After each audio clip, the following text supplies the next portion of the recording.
اب ہمارا ٹاپک ہے سوپ ویب سروسز، اور اس میں ہم ڈسکس کریں گے کہ سوپ ویب سروسز میں کیا رول پلے کر رہا ہے.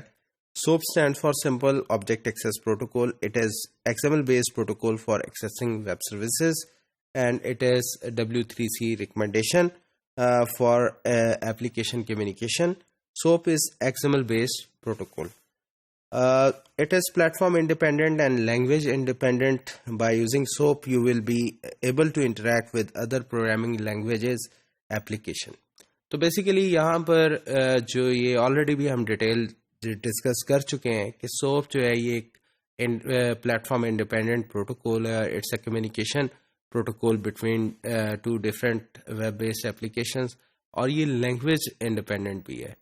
تو ہوتا یہ ہے کہ جب آپ ایک ایپلیکیشن سے کمیونیکیشن کرتے ہیں دوسری ایپلیکیشن کے ساتھ، تو سوپ جو ہے اس میسج کو انکوڈ کر لیتا ہے اپنے اندر، اور over the net through HTTP وہ جو میسج ہے دوسری ایپلیکیشن کو ڈلیور ہوتا ہے، اور دوسری ایپلیکیشن جو ہے اس میسج کو اسی طرح سے ڈیکوڈ کر لیتی ہے اپنے پاس، اور ڈیکوڈ کرنے کے بعد اس کے حساب سے رسپانس جنریٹ کرتی ہے، جو HTTP رسپانس کے ذریعے واپس کلائنٹ ایپلیکیشن کے پاس اسی طرح سے میسج کی صورت میں واپس آ جاتی.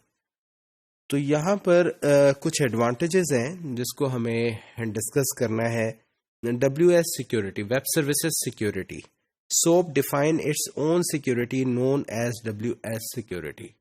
تو جیسے ہم پہلے ہی شیئر کر چکے ہیں کہ ویب سروسز کمیونیکیشن تو پرووائڈ کرتی ہیں، لیکن کسی بھی طرح سے آپ ایک ایپلیکیشن میں رہتے ہوئے کسی دوسری ایپلیکیشن کے اسکوپ میں انٹر نہیں ہو سکتے. یہ کمیونیکیشن جو ہے تھرو میسج کمیونیکیشن ہے، اور یہ بڑی سیف اینڈ سیکیور کمیونیکیشن ہے. اور ڈیورنگ HTTP جب آپ ایک میسج کو ایک جگہ سے دوسری جگہ بھیج رہے ہوتے ہیں تو اس کی بھی اپنی سیکیورٹی مینج کی گئی ہے اس ویب سروسز فریم ورک میں. Language and plate form independent ہے. SOAP web services can be written in any programming language and executed in any platform. Slow. SOAP uses XML format that must be parsed to be read. تو سلو ہونے کی reason کیا ہے کہ SOAP جو ہے سارا کا سارا اپنے آپ کو انبلڈ کرتا ہے XML میں، جس کو ریڈ کرنے کے لیے پہلے XML کو پارس کرنا پڑتا ہے.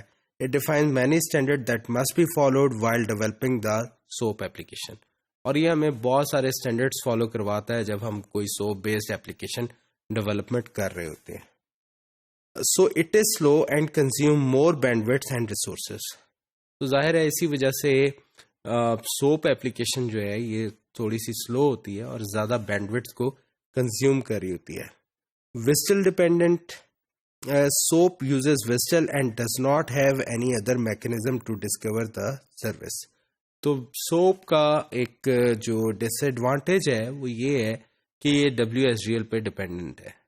اگر SOAP جو ہے اگر WSDL نہ ہو تو SOAP جو ہے وہ کسی بھی سروس کو لوکیٹ نہیں کر سکتا. تو SOAP کی ڈیپینڈنسی جو ہے وہ WSDL کے اوپر ہے. تو یہاں پر ہمارے ڈس ایڈوانٹیجز بھی شیئر ہوئے کہ SOAP بیسڈ کمیونیکیشن جو ہے یہ سلو ہے کمپیریٹیولی. اس کی ریزن یہ ہے کہ XML کی انفارمیشن کو فرسٹ ایپلیکیشن نے لوڈ کرنا ہے یا پارس کرنا ہے، اس کے بعد ہم ریئلائز کر سکتے ہیں کہ اس کے اندر کیا انفارمیشن پڑی ہوئی ہے. دوسری یہ کہ SOAP جو ہے اس کی ڈپینڈنسی بہرحال WSDL پہ ہے. ویسے تو generally over all web services کو ہم انڈیپینڈنٹ کلیم کرتے ہیں، اور پروگرامنگ لینگویج کی بھی ڈپینڈنسی کوئی نہیں ہے اور پلیٹ فارم کی ڈپینڈنسی بھی کوئی نہیں ہے. بٹ SOAP جو ہے وہ یعنی WSDL پہ ڈپینڈنٹ ضرور ہے. یہ ایک ڈس ایڈوانٹیج ہے. تو اس کی ریزن کیا ہے کہ WSDL ہی وہ کمپوننٹ ہے جو بیسیکلی ویب سروسز کو ڈیفائن کر رہا ہے. تو SOAP جو ہے اس ویب سروسز کے ساتھ یا اس کمپوننٹ کے ساتھ کمیونیکیٹ کرنے کے لیے WSDL کے اوپر ڈیپینڈنٹ ہے. تو یہ ایک ڈس ایڈوانٹیج ہے. ہم نے بیسیکلی SOAP سے ریلیٹڈ اس کمپوننٹ کو مزید ایکسپلور کیا کہ SOAP جو ہے ویب سروسز میں اس کا کیا امپورٹنٹ رول ہے، اس کے کیا فوائد ہیں اور کیا اس میں ڈس ایڈوانٹیجز ہیں جن کو ہم شیئر کر رہے تھے اس سلائیڈ میں.